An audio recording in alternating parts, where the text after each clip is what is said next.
My subscribers' adventures are boring. That's why I'm here to save their adventures. I'm joined by 2 subscribers today, Gatlick and Fan, who both had similar issues. They ran an adventure which was fun for some groups, but boring for others, and they were trying to work out if it's a party issue or an encounter issue. I showed them both 3 things you can do to make your encounters more interesting, and we talked about how dynamic terrain and encounter objectives can be used to prevent the players optimizing the fun out of the game. Hi, I'm Frederica. I've been running TTRPGs for 10 years and Draw Steel for 1. First, let's talk to Gatlick and how a flying fairy ruined it. Problem is that you solve the map pretty fast, like round 1 I think you solved the thing.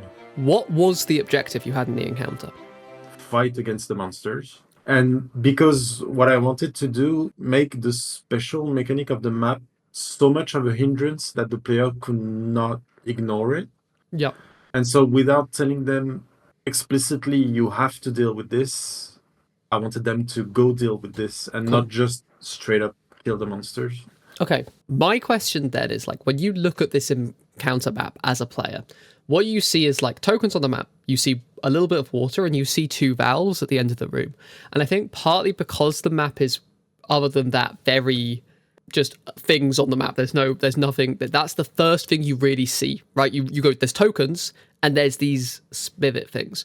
So if I was going to make it that the encounter objective was killing the enemy, I personally would actually try to hide the fact that the valves are there, right? I'd make it that the combat just starts as normal, and then at the point at which the water starts to rise, then have the players go, how do we stop this? And then possibly notice the valves. In my mind, it was important that the first monster turn of the fight was monsters going to the valves, opening them to show the players this is how you interact with the valves. And then at the end of the turn, the water starts rising, so they make the connection between the two. And now they know, okay, the valves are a problem, we need to deal with them. And my goal is to make them want to go on the other side of the map, to go through the monsters without taking time to kill the monsters, because they don't have time. The water is rising pretty fast and they need to... Other than the fact that the monsters might, hit them or deal damage to them, what stops them walking across the map? Yeah, that's the first big problem we saw, that the map is just an open field. And I guess to tell people what happened when we played on this map, we had one player who could fly, who had a shit ton of movement. They went to one of the valve and turned it with their maneuver. The encounter objective is kill all the enemies. So therefore the enemy's objective is to kill the players. So them closing the valves is actually them behaving suboptimally. Sorry, opening the valves is them behaving suboptimally. My question for you would be like, there's a stop the action encounter objective in the monster books. Did you think about using that instead of the diminished number? Yeah, if you read my original notes, the ones in French that I didn't send to you. Yep, I should know why I didn't read those. The objective is still stop the thing. Yeah, it's funny because the title is Combat, Stop the Thing, and the very next line is kill half the monsters. Yeah, I realized while translating it that it didn't make any sense, so I removed the stop the thing. It's tied to what I said before. Is I was trying to be too smart. The question really is, do you want the water to be the encounter objective, or do you want it to be a dynamic terrain item? I think I want it to be I wish... My wish is to keep it as a dynamic terrain object. Yeah. If the water had risen more, it would have been a real hindrance to the players, because swimming is a difficult terrain. Swimming is cost 2 squares of movement instead of 1 if you don't have the swim keywords. And if you let the water rise so high that you can't just stay on the surface, you're going to start suffocating. So it's going to be another very big problem you have to deal with. It is optimal for the lizard folk. At least in my notes, it was supposed to be optimal for the lizard folk because it was boosting their movement. And I forgot to do... That's the thing I didn't do when we tried the map, because I wasn't checking my notes. To me, from what I'm hearing, is there sounds like there is an optimal scenario here where the encounter map has more water than it does now, but doesn't get completely filled up. Optimal in what sense? Like in terms of drama, right? What you want is an encounter where there is some water in the map, but it's not completely filled up. Because if it was completely filled up, the players would have a very bad time. You want it maybe level 3 or 4, you want the water, right? Or maybe you want it to be like 4 would be a little bit too high, 2 would be a little bit like too low. What I might consider doing if I was you is, if you want the encounter objective to be kill the lizard folk while stopping the water, I might have it that the players come into the room and the water level is the lizard folk have already opened the valves. How would you communicate then that the players need to use a maneuver to turn the valves? Would you just tell them right away, like, if Yes. you want the water to stop rising, just go there and use a maneuver? Yeah, I mean, I might describe it. I don't think you need to say that. I think what you do is, before the players enter the encounter, describe them hearing the sounds of like old metal gears being cock turned, right? Or like the sound of like when you open a valve, it makes that screechy metal noise. Describe that to them, and then when they enter the room, be like, there is water bubbling out of these valves, and it is rising. And I guarantee you, at that point, the heroes are going to say, how do we stop that? And then you go, well, if you're standing next to it, you can make a medium blah-de-blah test. And if you get a tier 2, this will happen, you know? But the best case scenario would be they manage to turn off the valve as the water is already like filling the room. Like in an action movie, you know? Yes. You see the hero underwater turning the thing. So that would be the best. Have the water level start higher than 0. I think you might just have the heights like inverted. Like if you make it so that the water starts at 6 at the 2 places that currently height 6, right? Imagine they were height 0 and they're where the water starts. And basically the room is like pyramid shaped. And so the water starts at where the heroes and the valves are. And now the heroes are getting forced up to the top. They fight the lizard folk. And now the valve is underwater. You fix the flying creature problem because the flying creature still gets a bonus because they can fly over this hill in the middle of the room. You can't see the valve immediately. So the heroes know the water level is rising for some reason, possibly only on the other side of the room, and it will like rush over the top at some point. They know it's rising on the other side of the room, but they can't see it yet. They need to climb the hill. Now they need to fight the lizard folk. The ability of the lizard folk to pull them is now good because they can pull them off the hill. And you can then start the water level. Start the water level at height 2, what's height 4 on the map currently. And now the heroes, like by the time the heroes get over the hill, they might have to swim quite far down into the water. Yeah, that's a pretty good idea. Like, okay, what I like about this idea is heroes are pushed toward the center of the map by the rising water, and that's very good. They have some pull and some stuff to bring them from the center to their side and in the water. It's going to be good. I'm a bit scared that, like, if you push the heroes toward the center of the map because it's the most elevated place on the map and it allows them to stay out of the water, then they're going to get high ground and they're going to be in a pretty advantageous position, while the lizard folks will not benefit from the water rising, because if they want to go in melee with the heroes, they're gonna have to go out of the water. Then pick lizard folk with ranged attacks. The Tongar. And also, yes, the heroes are in an advantageous position, but if they don't swim down and close the vents, then they lose. If they just want to sit at the top and not swim down and close the vents, then the lizard folk win, and the lizard folk stay down at the bottom and go, ha ha ha ha, you can't hit me. You're very right. Yeah, and then again, the final thing I would say on that is you definitely want the water to start. The encounter should start with the water being in a position that makes the players afraid of it. As I'm designing this for new players, I think I'm getting on the side of being cautious, and maybe I've become too cautious. I think typically as the DM, as the director, it's easier to remove difficulty from an encounter mid-encounter than it is to add it. Yeah, you're perfectly right. Because you can always play, particularly with new players, you can play very suboptimally and they won't notice. Like if the heroes are having a really bad time, just stop taking maneuvers. What do you think about like making it a pyramid shape, like you said, but maybe more like a valley, like leaving one small area that's going to be underwater pretty fast, that allows you to go through the pyramid? I think a tunnel through the pyramid sounds really, really smart, because that also solves the problem of having the heroes just all stand atop the pyramid and not fight and not shooting because the lizard folks can just hide in the tunnel. I would consider, if you have that setup, having the heroes start on top of the pyramid, right? We can just cut to the chase, and then put a valve either side of the pyramid and one directly underneath the pyramid.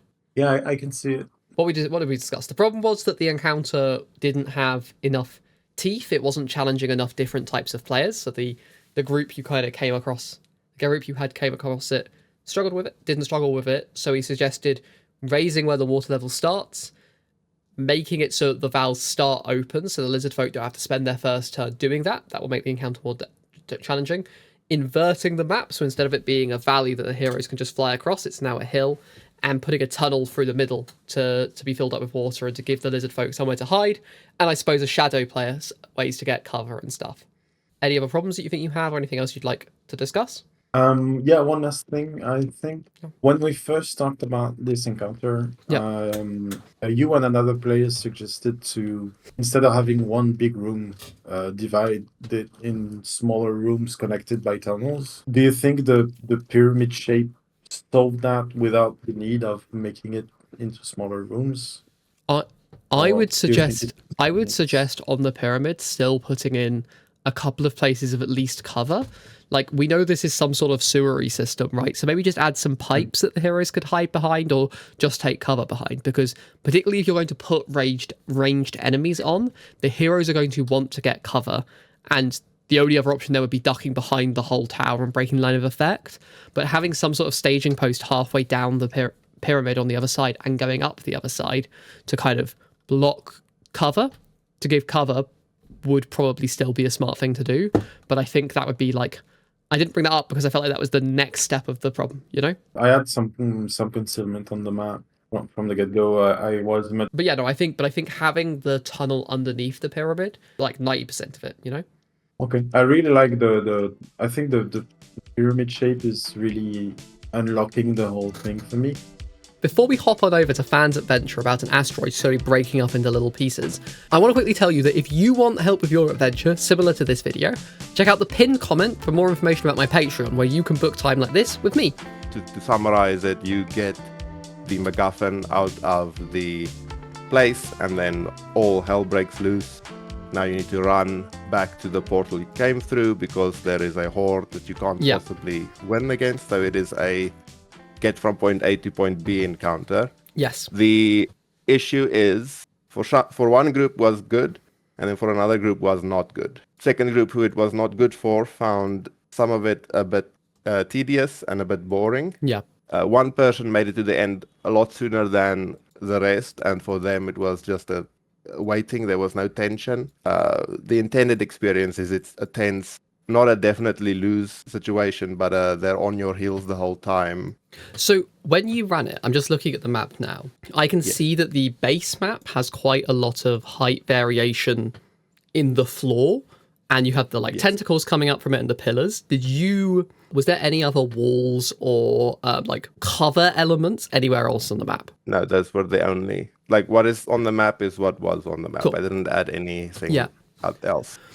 The first thing I'm noticing is and this is something I've kind of had to come to terms with because the maps are beautiful, is that I don't think Ches and Peku maps are great for draw steel at the scale they give with their grid, right? And I think that's particularly noticeable if you look at where you've got them starting. You have kind of, how many squares is that? 1, 2, 3, 4, 5, 6. If they start in the middle, there's 6 squares from either edge. So even if you have a Fury elemental combo, they're probably not going to be able to force move any target into anything. And that's going to make the combat feel a lot more sloggy, because you're just going to have people, I hit them, maybe I push them back 2 squares, but it has no effect on the combat. Whereas if there's, walls and all of that stuff, the force movements, those 1 or 2 squares of force movements can have a much bigger impact. But I might make it that instead of the area being 18 squares across, if the trough therein is more like 5 squares across and the balconies are worth 2 squares, that way the heroes are going to feel a lot more like they're in this trough with ranged enemies coming down from either side on them. And then the final thing I'm thinking about map wise is if we just have a straight line to victory, there isn't really anything. I mean, I know there's the height, but draw steel characters can jump and there's stairs between them. But because we've just got a straight line, and a character like, I imagine the character you had the issue running really fast to the end was probably a null. It might have been. It's been a little while. Yeah. But yeah, I would think as well, when we're thinking about that map design, is we want there to be obstacles for the heroes to overcome which aren't just the undead. You know, if there's like, I don't know, it looks to be like the kind of idea of this is maybe this asteroid is breaking apart a little bit by the cracks in the floor. You know, if there was a gap which, say, only had a 1 square wide area to get across, that could be fun, because then an enemy standing on that square or near that square is posing a threat to the heroes. If we had some walls for the heroes to hide behind, there's now a question of, they might not run straight through the middle because they're trying to get in cover to block line of effect to the enemies on either side of the balconies.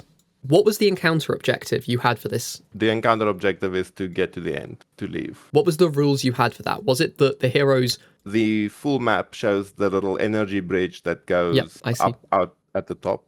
Yeah. I have a portal object there, so that when you get to the end of that bridge, you get teleported back to the previous map. And in the previous map, there is a sword in the stone, and pulling the sword out of the stone deactivates the portal. There is a, and I don't have that on the screenshot, but it's just pictures of like 50 ghoul tokens. Yep. That all move together, and so the idea is token vision is limited to a certain radius, and so you move the grid of ghouls up at the end of every round, so they're always near the last hero to give the sense of what's the word? Like an imposing force that's chasing the heroes. So that's the bit to make it less like just run through. It's you're being chased by an insurmountable force. In encounters I've played like that, in like Fall of Black Bottom or when I did them in the Road to the Red Road. In both of those encounters, one of them was about keeping the horde back, and the other one was about getting civilians through. What is slowing the heroes down? Because in my head, what I'm thinking is, assuming the heroes aren't really beat up, which obviously they might be at a climactic end of the adventure, but what's to stop them not just taking their move action to move forwards, then dashing, then spending a recovery as their maneuver? Nothing, except the ghouls have a leap attack which knocks them prone. So if they just ran, which a very valid thing, is like if all we need to do is leave, we'll just run and dash and use all our movement abilities. That is partly what I like. One of the I want that, because if everyone just runs through, they'll take some chip damage from the monsters because they can't miss, and if they just get right to the end, they've already done a bunch of combats at this point. They don't need another combat, but I felt just having a montage to leave didn't feel as like there was any stakes. So that's why there is a combat and not a montage to leave. If they just run out, that if they have a bunch of mobile characters, then they can get out in like one round, maybe two. Yeah. And I feel like that's nice for a mobile group, because then they could be like, it would have taken us much longer to get out if we did not build these characters. So that's a feel-good moment about your fast character. Yeah. But then if you have slow characters, it's obviously more of a fight to get out. The issue was having 3 slow characters and 1 fast character. Yeah, the 1 fast character just ran all the way to the end, and then was just at the end waiting for the rest. Danger with the encounter objective, the hero's escape, is that I feel like we can kind of always assume that in Draw Steel, the heroes are going to achieve the goal they set out to achieve, if that makes sense. Like, it's pretty rare that the heroes are going to be like, oh, we failed this. This is very surprising. Normally, the encounter objective, just escape, is possibly going to end up in a slog, just because it kind of feels like a foregone conclusion. There's nothing here other than the heroes taking damage, which says to me, wow, they're not going to escape, right? What I'd love to see is, and I think that your instinct that this isn't a montage test is correct, because it played through my head, but I think montage tests are a bad climax to an adventure, because again, it has the same issue. There's almost no stakes in a montage test, realistically, at the moment. My question would be, could you do something, in like the old school Donkey Kong games, there's barrels coming down the encounter map. which are going to knock people back. What I'd love to see is like we have the army marching forwards towards the ghouls behind them are marching forward at a constant rate. So instead of it being, oh, they just catch up to the heroes, it's they march forward at a constant rate. So if the heroes are fast, they outrun them. If the heroes are slow, they will start being caught up with them, right? We can make it quite fast. Maybe like 2 squares, like 1 or 2 squares per turn could work quite well here. I feel like 1 square per turn could be quite fun. Then you might have a situation where heroes need to drag other heroes forward, which would be cool. But 2, if you then combine that with like, and obviously probably something more fitting, but like Donkey Kong barrels or some effect, which is knocking the heroes back again. Preferably if it's activated by one of the enemies. You know, you could put some enemy that's guarding the portal to stop them getting out, and it's maybe not the strongest thing, but it has this dynamic terrain object of like the ballista kind of stat block would work, and it's going down the lines, and maybe it telegraphs to the heroes, oh, it's going to move across, so they can predict like, oh, it's going to shoot left, middle, right, middle, left, and so we need to be in these positions to block those attacks so that we're not getting pushed back into the ghoul army, which is dangerous. That idea. So having a DTO at the end that telegraphs at the start of the round which section of the map it's going to affect. Yep. And then everyone knows they need to get out of that section, and even put enemies in that section because it pushes everything back. Yes. I like that idea. And it also then gives the, you know, if the hero, that also is that could give you some cool stuff where, like, say that one of the enemies is able to push or grab a hero and pull them into that area, and they've already taken their turn. Now the heroes are going to have to get really creative to save that person from the area, but you're giving them the tools to solve the problem instead of being like, oh, the army's going to like always be there, but it's not going to threaten. It's going to just always be just threatening. It's not going to like have a mechanic the players can work with. I like that idea. Yes. You could also, I'm thinking ahead on that, or like, yes, anding on that. If the machine can get affected by heroes, then having one very fast hero get to the end first, they can have the effect be lessened or change it to be a different area. And then a very fast hero in a group of slower heroes still feels useful. Yeah, and then if you're doing something a bit like time space, what's it called? What's the upper worlds called in the official order? Timescape, that's the one. If you're doing something timescapey, have it that the machine can be as a main action or a maneuver changed from being a like force pushing thing to a tractor beam. So now it's pulling everyone this way. Yes, that's a good idea too. And then you also have in the timescape. And then you have the bonus that like at that end, whatever creature or effect is doing the pushing and the pulling, the fast hero 1v1ing that could be like an individually quite intense battle. If you just put an equivalent level platoon up there, that's going to be quite an intense 1v1 battle, which means, but again, if you have the really fast group, they're all going to get up there and be able to like fight the enemy. Yes. I also wonder if, I mean, obviously there are exceptions where you have draw steel characters who are both fast and stable, but I also think that having something that's pushing the heroes back could be advantageous if you have a character with very high stability.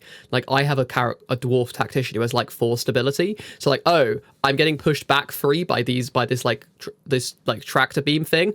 I don't care. I could just walk straight up this and it won't even affect me, which could help that balance. Yes.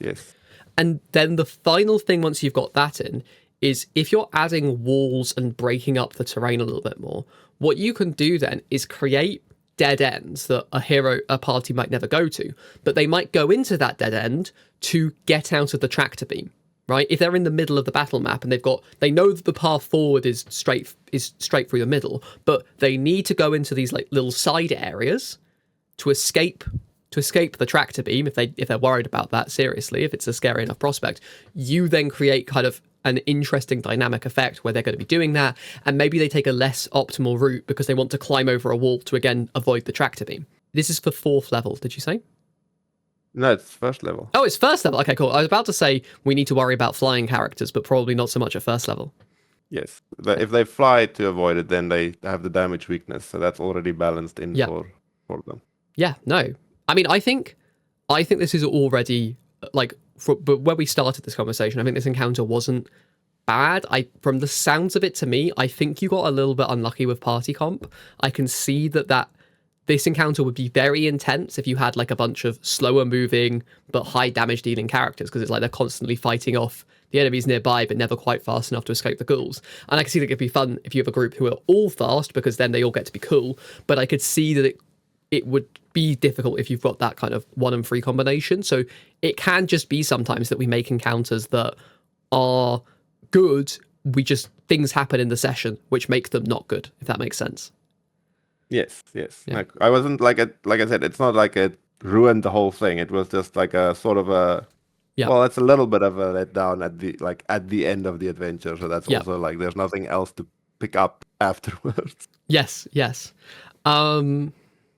The only other thing I'll throw out there as my kind of last thought was, you could.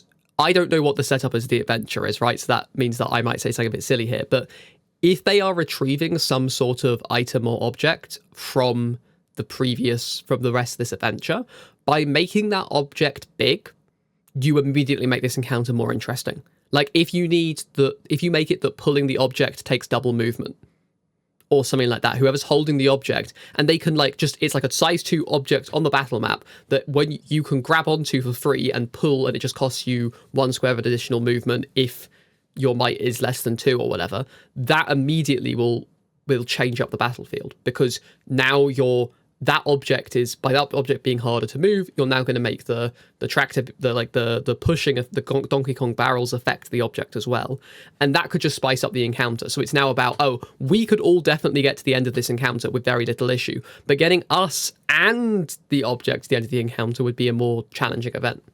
Makes sense. The name of the adventure is Get a Wind Crystal of Quintessence, which the object is a Wind Crystal of Quintessence. Yep.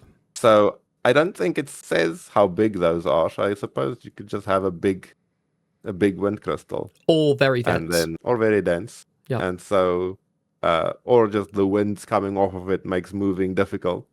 Yep. However you want to flavor it, but having that would be a. And then it might need to we need to give this item to this specific character, because they'll be the one to handle it the best. And if you then have one fast character in a group of slower ones, then the faster one gets a quote unquote debuff, but they still feel useful because them with a debuff is still as good as the others. Yes, makes sense. Yeah, and then you're giving the players. I always like to try and think about giving the players problems to solve, not giving the players solutions. So we have said, okay, you have these problems. There is an uneven floor surface that you need to climb up and down. There's this very heavy object you need to move, and there's Donkey Kong throwing barrels at you. How do you prioritize these different problems, and how do you deal with that situation? Yes, I completely understand and agree. Something that's just also thought about. Because they enter through the same map with no enemies, and it's like discovering the area, just a walk down in this new place. You can have that object already be there at the start, and then they can be like, oh, there's this thing here, and it pushes and pulls. Yep. But there's nothing to use it for. Foreshadowing, when they get back there, they already know the thing is there, they already know how it works. Yeah, I also don't know if you play with the heroes being able to see the whole battle map, but if you then have a level of kind of mazification of different paths you can take through the area, a really dedicated player who likes taking notes of that kind of thing will then get to at the end of the encounter go, guys, I know the way through this because I happened to take a screenshot of the map thinking this might be useful in the future, and I've pieced it together in Photoshop so I know which way we need to go. This specific map, I have vision limited, and not only not see the whole map, only see a few squares around you. Yeah, that's sort fun. of torchlight thing. So I think it's not that. I don't remember how big it is exactly, but I think it's enough. Maybe 5 squares around you. It's enough when you're standing right in the middle to not see all the way out onto the balconies. So you need to be slightly adjusted to one side to see that side's balcony. Yes. Yeah. So that things come out of the shadows. That's fun. That was the vibe. Yep. So yes, I think the recommendations were add a little bit more cover so that there's places the heroes could hide from the people on the balcony, and then also add our tractor beam / propellant beam at the top of the room.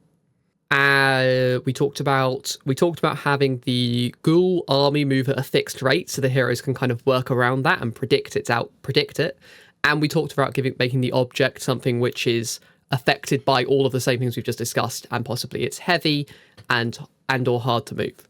Yes. Do you feel like that has solved your problem? Is there anything else you want to add or bring forward? I'm excited to put this in, work it out, try and update it, and then run it again and see.